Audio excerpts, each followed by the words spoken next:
joined us. Thank you. Thank you for joining us. Today, okay, actually, for the last few weeks, we've actually been talking about life skills, different types of life skills, where we talked about being respectful, we talked about integrity, we talked about our communication skills, we talked about budgeting, we talked about goals, we talked about transitioning. Today, I want to talk about sign language. And you guys may go, well, why? What does that got to do with life skills? Well, if we're truly going to hone our communication skills, we have to be able to communicate in different environments. And if we're going to be respectful, we have to be respectful of everyone. And to be able to talk or communicate with someone who has difficulty hearing is part of respecting them.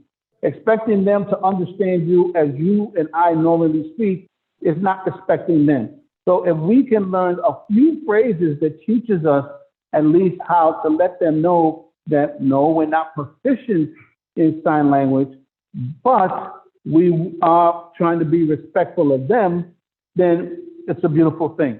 So I went online and I found a video so that we can learn some common phrases that we could say to those of our peers and friends who are hearing impaired. So give me one moment as I pull that up and I shall share my screen and show you all this particular video. Give me one moment.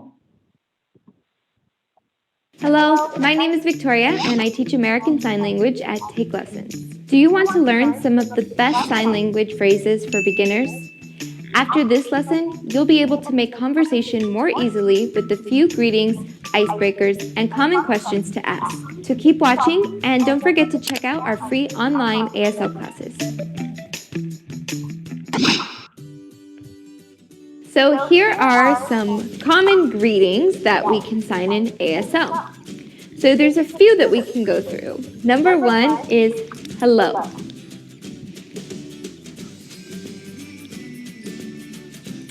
Our second one is going to be one that we use mainly just to get someone's attention. Perhaps they're across the room from us and they're not looking directly at us. This word is hey. All it is basically waving your hand. Our third greeting is what's up.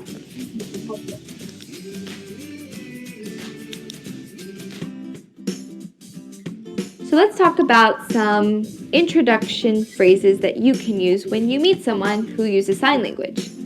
First, my name is. So we don't have a sign for the word is, so it's just going to be my name. My name. So you're taking the hand shape of the letter H. One is going directly on top of the other and tapped twice. Name. My name, and then you finger spell your name. So for example,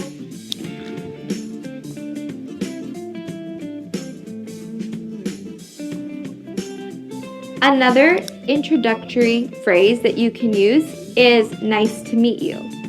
The way we're going to learn this is nice, nice.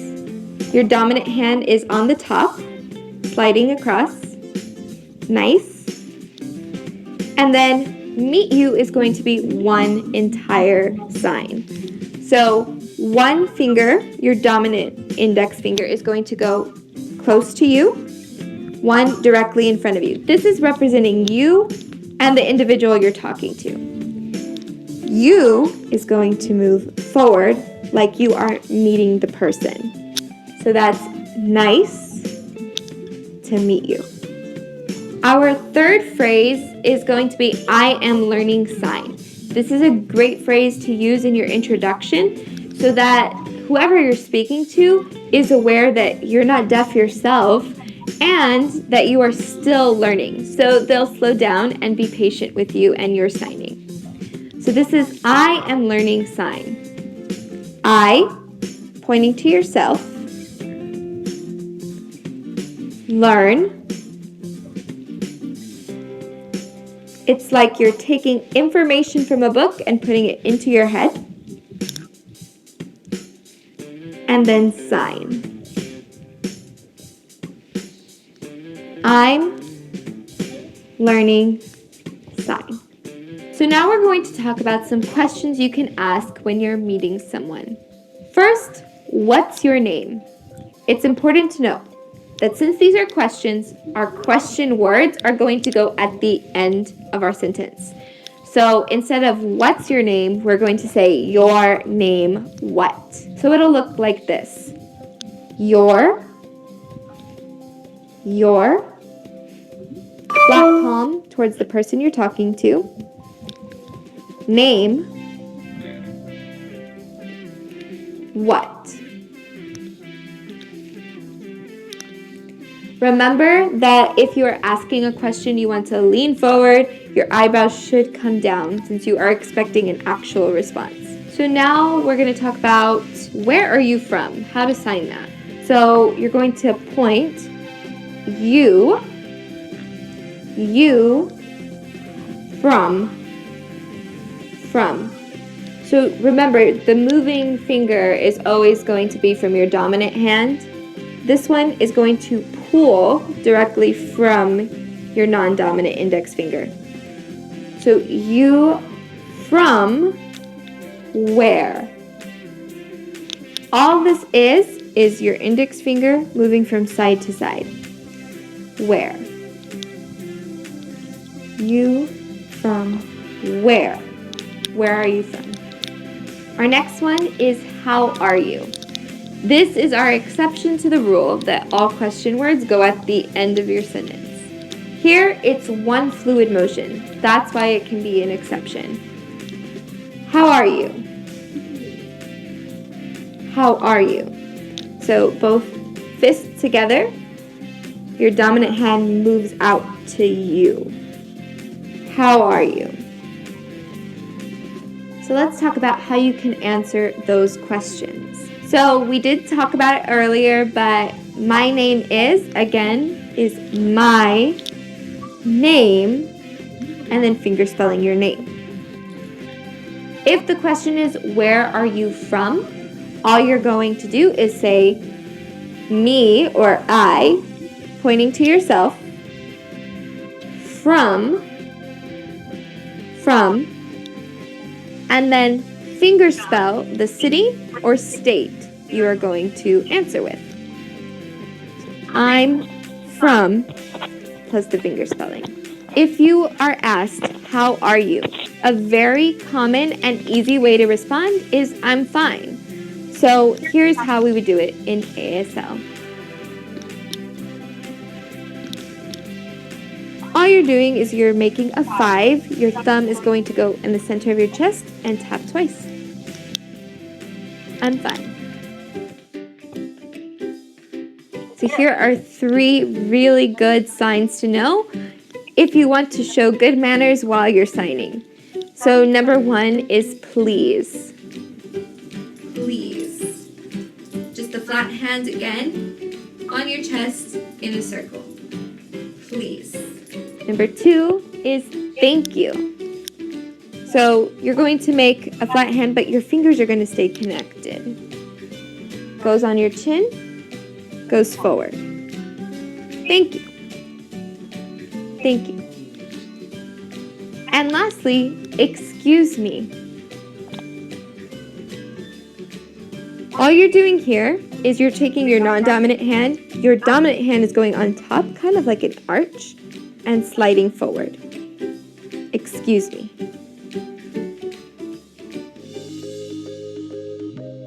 Let's talk about some phrases you might want to use to break the ice in your conversations. So first, what is your favorite blank? Color, movie, etc. So let's take the phrase, the basic phrase, your favorite, the middle finger on your chin, tap twice in the center, your favorite blank, what? So let's say, for example, we were asking, what's your favorite movie? It would look something like this.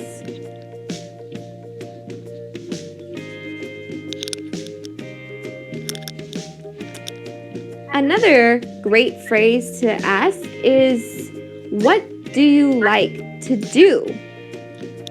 So we can say, you, pointing, like. So your thumb and your middle finger are going to start in the center of your chest, pull out, like you're pulling from your heart. Like, what do? What do? It's like you're pinching with your thumb and index finger. What do? You like what do? Another great conversational phrase to know is, where do you work? You work. So you work where? You work where? So now let's talk about 3 common questions you may find yourself needing to ask. The first one, what time is it? What you can do here is you can point at your watch, or where your watch would be, time. And if you're making the face, like you're asking a question, that's what time is it. Or you could be really formal and say, time what? Another good question is, where's the bathroom? So again, we're going to start with the word bathroom. It's a T, and you're going to shake it. Bathroom. Where? Bathroom. Where? Our next one is really, really helpful. How do I sign whatever the word is that you don't know how to sign? So what we do is we will finger spell the word. For example, if you don't know how to sign car, you will finger spell C-A-R, then say sign how. So car, sign how. And of course, you can use that with any word that you don't know how to sign. One more phrase that everyone should know as a beginner is how to ask what a certain sign means. When you are sitting with a deaf person and you see a sign, instead of asking for the finger spelling or instead of sitting there clueless, a great thing to do is ask for the meaning. So what you'll do is you'll repeat the sign. For example, if you see them sign this, and you don't understand what that is, what you'll do is you'll repeat the sign and then say meaning. Meaning. It's a V and a flat palm twisted. So, again, making sure your facial expressions note that it is a question. So when you're saying goodbye, here are some good signs and phrases to know. First, goodbye would just be waving. Goodbye. See you later is another great one to know, and it's one used commonly in the deaf community. See, and then it moves to an L. This is a deaf sign because on their own, this does not mean see and later, but together it's one whole phrase. See later. See you later. Our last one is going to be take care. So you're going to make 2 Ks, dominant goes on top, tap twice. Take care. Take care. Can you think of any more common ASL phrases? Leave a comment and let us know. And if you enjoyed this video, consider subscribing so you can receive more helpful ASL lessons.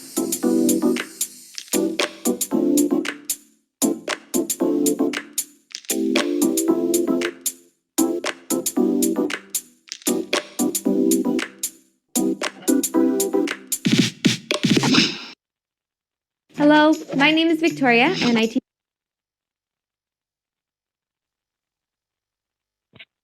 All right. Oh. Can you guys hear me? Okay. That was informative for me. I pray that it was informative for all of you. Let's see if I got anything. So I say, see you later. Till next time, guys. Have a great evening. Hello, everyone. Welcome back to another episode of Virtual Sankofa Intercity Cultural League. I am Ms. Kristen, and today we will be talking about effective communication.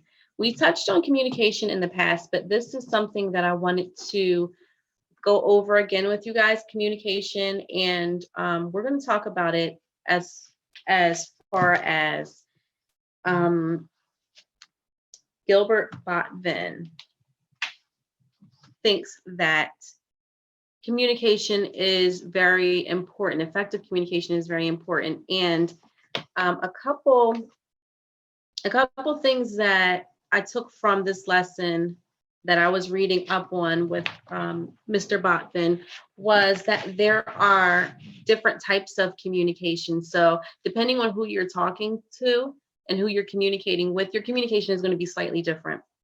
So I'm going to read a little passage that was written. It says, as you develop new roles and responsibilities in life, you will discover new types of relationships. Some of these relationships will require you to present yourself in a more formal manner, while others may allow you to be more relaxed and informal. All of these situations will benefit from the use of effective communication skills. And I got this from Life Skills Training. If you were a student with us, you may recognize this book. This is Life Skills Training Transitions. And so when we speak about formal versus informal communication, those are two different types of communication that are very important for you to be able to differentiate between. When you speak about formal communication, that's like the exchange of information between people in a setting that is maybe people don't know each other too well, or maybe there is an authority figure present. Maybe you're not as loose and comfortable in that situation. That would be considered formal. And in an informal situation, informal communication would be the exchange of information between people who are very familiar with each other. So it can be family, it can be friends, it can be other students in your classes. And this still needs to be respectful and appropriate, but it's a lot more relaxed. So I'm going to show a very, very short video. Pay attention to this video, guys, because I'm going to have a very short quiz afterwards. All right, it's going to be fun, but it will still be a quiz. So let me share my screen and give me just a moment. Share my screen, and then you guys can take a look at this video. And then I'm going to have you answer a couple questions. Can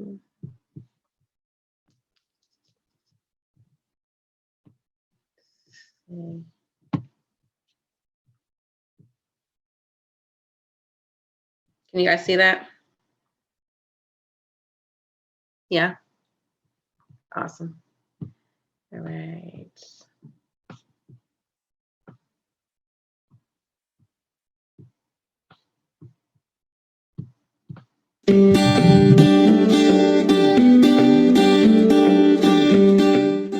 Communication is how we get information to each other.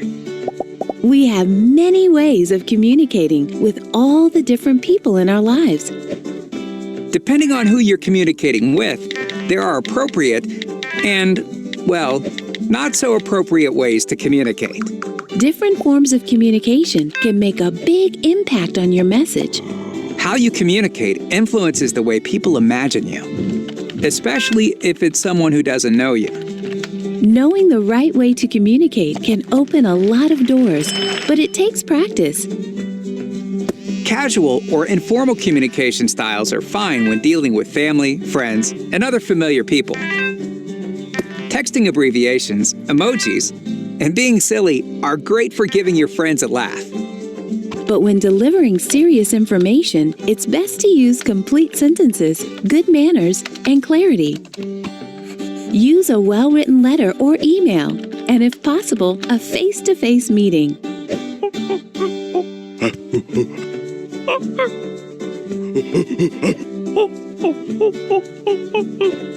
Sometimes a combination of these is also a good idea.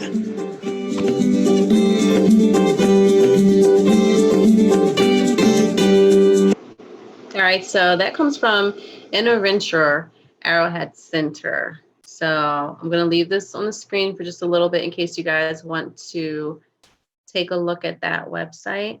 I got that from YouTube. So again, there's a difference between formal and informal communication. You want to definitely know the difference. You want to put the difference into practice when possible. When you're speaking to, say, a teacher or someone that has some type of authority, you're going to want to enunciate your words. You're going to want to use proper language. You're going to want to speak very respectfully. You're going to want to speak respectfully regardless, but formal is a way that you're going to speak to people that are in a formal setting or in a system of authority in some way. Informal is like how you speak to your friends and family members, people that you're comfortable with, okay? So after seeing that video, let's see, I'm going to give you guys a couple examples, and I want you to tell me if you think that it's formal or informal communication. All right, you can just yell it out.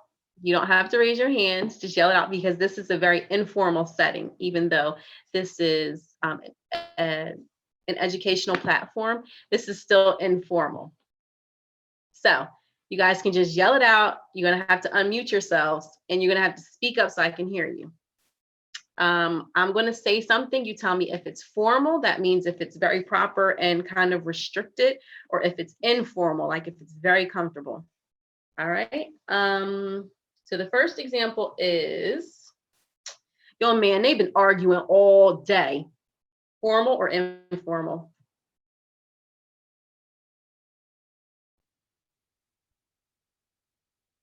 Informal. Very good, Brandon. Yes, absolutely. That is very informal. If I say,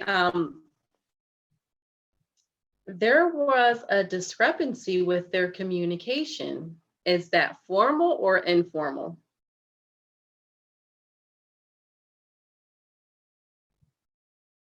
Formal. Yes. Awesome. 2 for 2, Brandon. Very good. All right, let's see. Yo, that chick that answered the phone was mad rude. Formal or informal? Informal. Very good, Brendan. Yes, informal. That's very informal. Let's see. I don't like it. Nah, I don't like it. Nope. Nope. It's not sitting right with me for some reason. It's just not sitting right. Formal or informal? Informal. Informal. What do you think, Brandon? You gotta unmute yourself. I can't hear you. Same. Yep. Very good. That is informal. All right. Let's say. Let me say that I felt that the objective is extremely unreasonable. Is that informal or formal? Formal. Formal, absolutely, yes. You guys are hitting the nail right on the head. You are getting it. Both of you got it. So from this point forward, I want you to make sure that you are being very, very conscious of how you speak to people and the different situations in which you speak to these people, because this is going to help you as you get older and you want to go get a job maybe. When you go for your interview, you're going to want to speak formally. You're going to want to expand your vocabulary, which means you're going to have to pay attention in school. You're going to have to listen. You're going to have to read, because the more you read, the more words you learn, the more expansive your vocabulary is. So that when you're in a formal setting, you're able to sound very educated. And don't forget, it doesn't matter whether it's formal or informal, we're always going to show respect to the people that we're communicating with. And when you show respect, then you can kind of demand that same respect in return.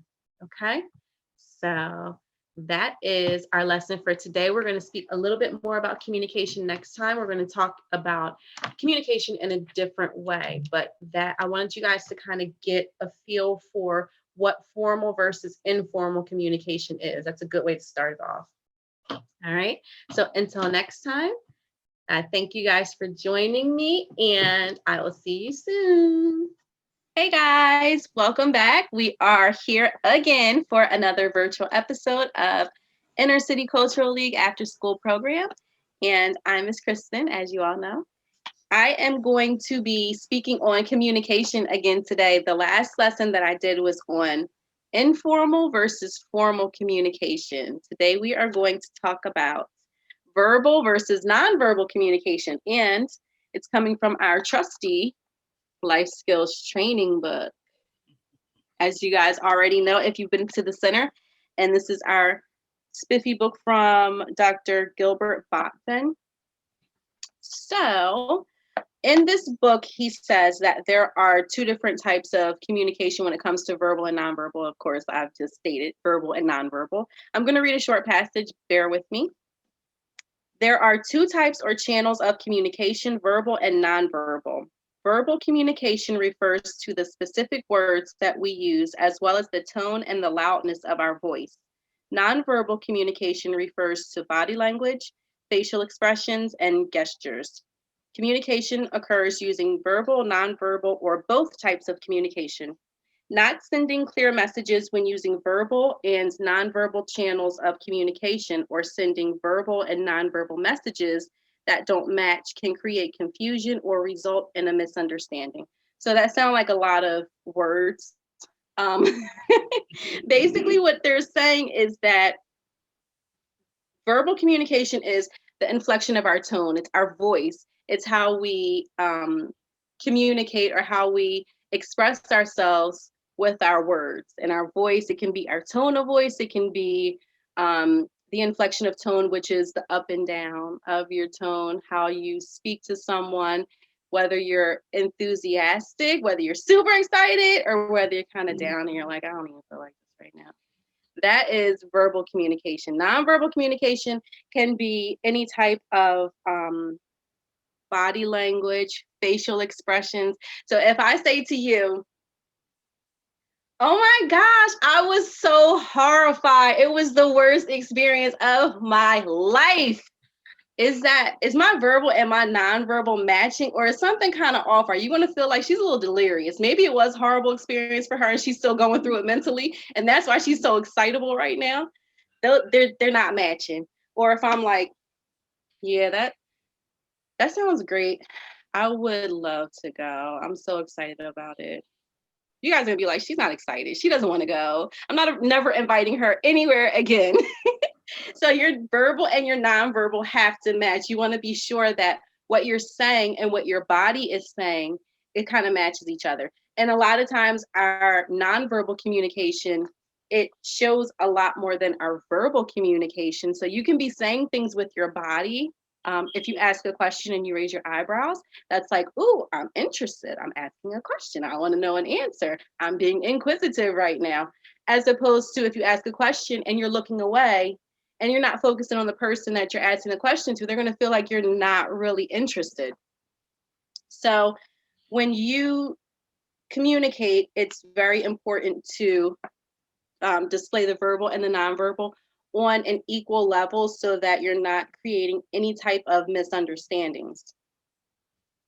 When you say something important, you want to give, well, everything you have to say is important, I feel, anyway. And if it's not that important, maybe you should kind of quiet down and think about it in your head for a minute and think about the message that you're trying to relay. And then when you relay message, be specific. When you're sending these verbal and nonverbal cues, you don't want to confuse people. But also when you're being verbal, you want to be specific with your words. You want to explain how you feel, what you mean, in the way that you mean it. You don't want people to misunderstand you. Let's just say if I'm saying to you, if you're having a get together at your house and I say, okay, I'll be over there. Okay, you'll be over there when? As opposed to me saying, okay, I'll be there at Saturday at 1:00 or so. With me, it'll probably be about 1:30 because I'm always late. But if you know me, then you know if she says 1:00, she means 1:30. When you express yourself verbally, you want to ask questions if you don't understand someone, or if you're confused about something, you always want to ask questions. Don't ever feel dumb or stupid for asking questions, because the question that you have, somebody else probably has that question. Or maybe the person forgot to give you information, and maybe that was something important that you needed to know. So don't feel like, oh, I'm not gonna ask that question because I'm gonna feel stupid about it. No, don't ever feel like that. Ask that question. Ask it if you don't understand their answer. Ask it again. Ask them to explain it in a different way. If someone says something that I don't understand, I never just smile and nod. That was something that I used to do when I was younger. If I didn't understand something, or I didn't hear what you said, then I would just smile and nod. And that is a show of agreement. So that's showing that I'm agreeing with you. So if somebody's like, hey, you want to go do something illegal? I don't know. You want to go do some drugs? And I'm just like, I don't hear them. And I'm thinking they're saying hugs. And I'm smiling like, I don't know, did they say hugs or drugs? And I'm smiling and nodding. And meanwhile, they're over there lighting up a crack pipe or something. And I'm thinking that they want a hug. You never know unless you ask questions. Excuse me, I didn't hear you. What'd you say? I don't understand. Explain yourself better so that you can have a clear understanding, and they will have a clear understanding of what you need and what you want. Another good way to communicate is to paraphrase. So if you're explaining something to someone, which a lot of times my children tell me I talk, well, as they'll say, I lecture a lot. That means that I'm talking a lot, because I'll say something, I'll explain something, and then I'll go over it and say it again. And they'll be like, okay, Mom, we heard you. I just want to make sure that you understand what I'm saying, though. So I'll say something once, I'll explain it, and then I'll paraphrase it, which means to repeat and say it again. Again, if I don't understand someone, or if I'm not completely clear on what someone else is communicating to me, then I may paraphrase it back. Like, I think I know what you mean. Is this what you mean? And then paraphrase or summarize what they're saying. Paraphrasing is awesome for you to get in the habit of doing. When you're in school and your teacher is teaching a lesson, think about paraphrasing that lesson in your head as you're learning the lesson. Okay, the teacher is saying that if I have 2 apples and then she gives me 2 more, then I have 4 apples. Okay, so she's saying that 2 and another 2 is 4. That's paraphrasing. Or if you're reading a story in ELA and you're trying to understand, read each sentence. And if you have to paraphrase each sentence or each paragraph, that's completely fine. Take your time to do that so that you understand clearly exactly what's being expressed. So that is what I have to talk about for verbal versus nonverbal communication. I want you guys to practice verbal and nonverbal communication. I want you to you can make up a monologue of one line. That's just, a monologue is just someone saying some type of speech or saying something. You can do 1 line, you can do 2 lines, you can do as long as you want. Make up a monologue, write it out, something that you want to express, something that you feel passionate about. And I want you to read the monologue to yourself. And then I want you to read it in front of a mirror and look at yourself when you're reading it. A lot of times when people record videos, they're looking at themselves as they're recording so that they can say, okay, well, I am expressing myself in a way to where my nonverbal is matching my verbal communication at this point. So practice that in the mirror, look in the mirror and talk to yourself. It's okay to talk to yourself. I wouldn't, if you start answering yourself, then come talk to us, because maybe we can give you a little company with that, all right? So next time we're going to be talking about assertiveness, how to assert yourself. How are you going to show people that you say what you mean and you mean what you say, and how you feel is very relevant in the time and place that you're in? How do you assert yourself and let people know that you are serious and you mean business? And that's very, very important. The older you get, you're going to have to assert yourself. Right now, you have your parents and you have your teachers and you have mentors that can advocate for you. Once you become an adult, you're not really going to have anybody to advocate for you. You're going to have to speak for yourself, and you're going to have to be understood. You're going to have to be respected. To be understood and respected, it's very important that you assert yourself. So that's what we're going to talk about next time, assertiveness. Until then, look in the mirror, talk to yourself, don't answer yourself, and I will see you next time. Bye.